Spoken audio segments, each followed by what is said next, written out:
Alright guys, so we're ranking the Joestars today, all the way up into Gappy. I'm not doing Jodio because I haven't finished part 9. I haven't caught up to part 9 and part 9's not done. So I don't feel like it's fair to rank Jodio. We're gonna be starting off, number 8 is Jonathan. Everybody probably has Jonathan at the bottom. Probably not everybody, but I got Jonathan at the bottom. He has the least writing, the shortest part. Yeah, he's just the weakest MC. At number 7, right above Jonathan, we have Giorno, another character that isn't the strongest MC. Bucciarati really takes over the MC role in part 5 for me, for basically everybody that I've talked to part 5 about. And so yeah, so Giorno is right above Jonathan. Giorno isn't as good as the other MCs in JoJo's. Him and Jonathan are the two weakest. So for number 6, we have Joseph. Joseph is a really good MC, he's a really good character. Him and Jotaro are the only two that appear in, I believe, 3 parts. So they really, they're really good MCs when they appear in 3 parts, but he's not as good as Jotaro for me. So I'm gonna put him at number 6. So for number 5, we have Jolene. Jolene is a really good MC. She's the best female protagonist in any manga, any anime. Jolene is really, really, really good. I love her design, love her attitude. Her story is really good. Yeah, her story is really good.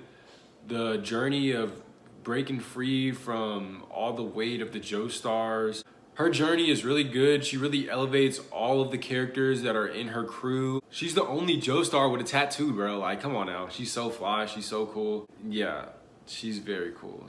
So right above Jolene, we have Josuke, another really good MC with a really good story.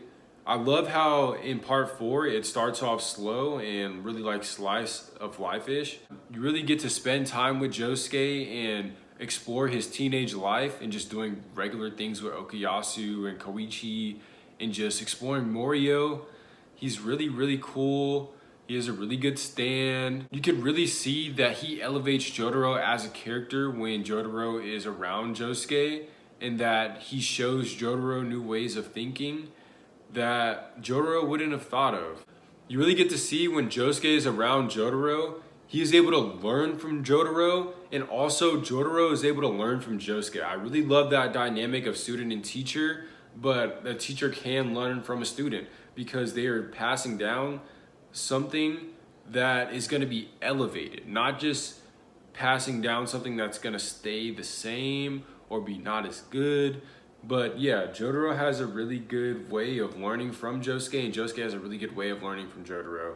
So their dynamic is really good in that part. His dynamic with his crew is really good.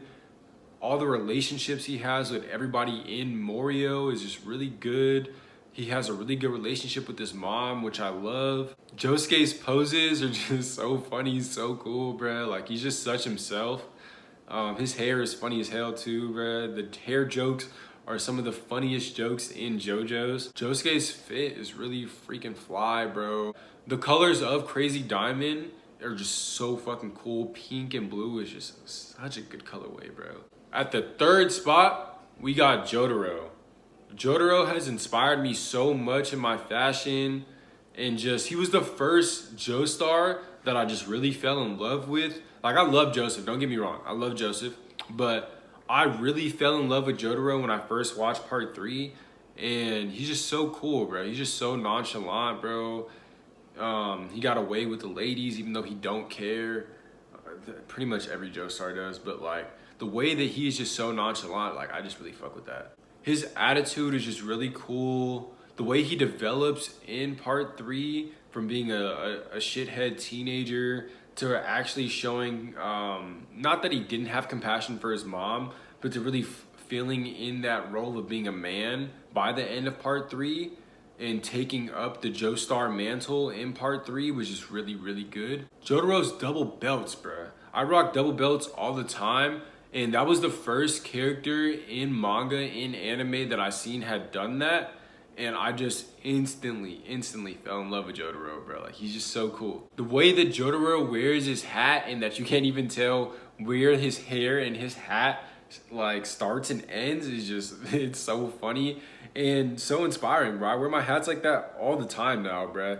And I think it's subconsciously that I got inspired by it from Jotaro. I don't even like put it on and like be like, oh, I'm wearing it like Jotaro. Like it's just something that like I just picked up a little bit. But yeah, Jotaro, number 3 spot for show. Jotaro's the GOAT. Gotaro. All right, so we're at top 2, bruh. Top 2. For number 2, you could probably guess, we have Gappy. Gappy has twice the amount of balls that any Joestar has, literally. Everything about his journey to finding his identity, I can resonate so much with. The death of his old 2 personalities and him being confused in that. And in that confusion, he is just moving through life, appreciating the little things that are happening, the big moments that are happening, and figuring out that these moments are his new life. Gappy's story is so good. Gappy's story can only be competed with I would say Jolene, and then the next Joestar I have on the list. But yeah, Gappy is just really freaking cool. His style is so freaking good. He just wears a sailor fit and he puts that shit on like nobody else, bro. Like, who do you know wears a sailor fit and makes that shit look that fly? The way that his shirt is cropped, not Joseph cropped, but Gappy cropped. That's the way that I wear my shirts. The way that I wear my crop shirts, I don't crop it all the way so you can see my abs. I just crop it enough so you can see my V-line and just like my lower abs. I love that, bro. It's just so cool. The dynamics that Gappy has with everybody in his cast is just so freaking good. The dynamic with Yasuo, the dynamic with Joshu, bro. Like, it's just so freaking good. Even the dynamic with Toru, the clashing ideals of life is just really, really, really good.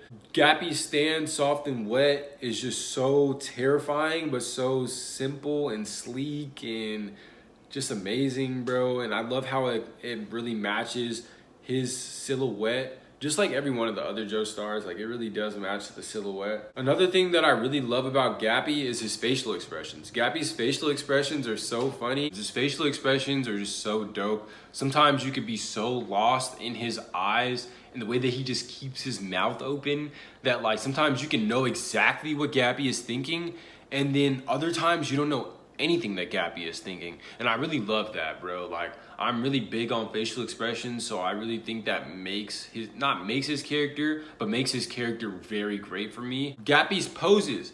Gappy has top tier pose game. I would say Gappy has the best poses in JoJo's to me. For my personal taste, Gappy has the best poses in JoJo's, other than Gyro. All right, and we're at our top 1 spot, bro. Nobody else is left, so obviously you know who it is. It's gonna be the GOAT, Johnny, bruh. Johnny is so goated. He is the best Joestar. His relationship with Gyro and everybody else in his cast is just really good. His relationship with Diego, just like how in the original universe that Dio is a opposing threat to the Joestars, so is Diego to Johnny, but in a way more meaningful way than Jonathan and Dio had a rivalry. Like, I understand rich, poor, all that, but it was really the determination of Johnny and Diego and the way that Diego and Johnny could kind of have respect for each other and Johnny could learn from his downfalls really, really was good. So Johnny's story, starting off being so cocky, so arrogant, being humbled before the eyes of men, before the eyes of everybody, getting crippled like that, meeting somebody like Gyro that has all the confidence in the world while Johnny is at such a low moment in his life, and him being able to learn from Gyro to walk again, just so freaking good, bro. Like, I don't understand. If Johnny isn't your favorite Joestar, bro, like you either haven't read part 7 or you're smoking crack, bro. I love that Johnny Stan Tusk mirrors himself as well. Him being so small and fragile in the beginning to him being a giant, terrifying monster at the end is just so perfect. Such good writing from Araki.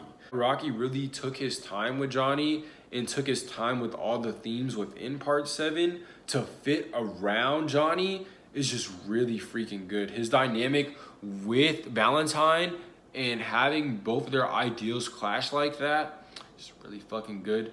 The scene of Johnny wanting to believe Valentine and him knowing in his heart that Valentine is full of shit, it's just so fucking good, bro. He's not full of shit, but he's not telling the truth, bro. He's not telling the truth, bro. Like, oh my God, bro. Like, that shit made me want to cry, bro. Johnny's poses, another top tier poser, bro. Like, everybody got the pose game in JoJo's, bro. Like, everybody got the pose game in JoJo's, bro. Like, Joseph poses too, bro. Joseph go crazy with the poses, but Johnny is on another level than Joseph, bro. Yeah, Johnny is the best Joestar. Argue with me in the comments if you want to. So to go back over the list, we have Jonathan at number 8.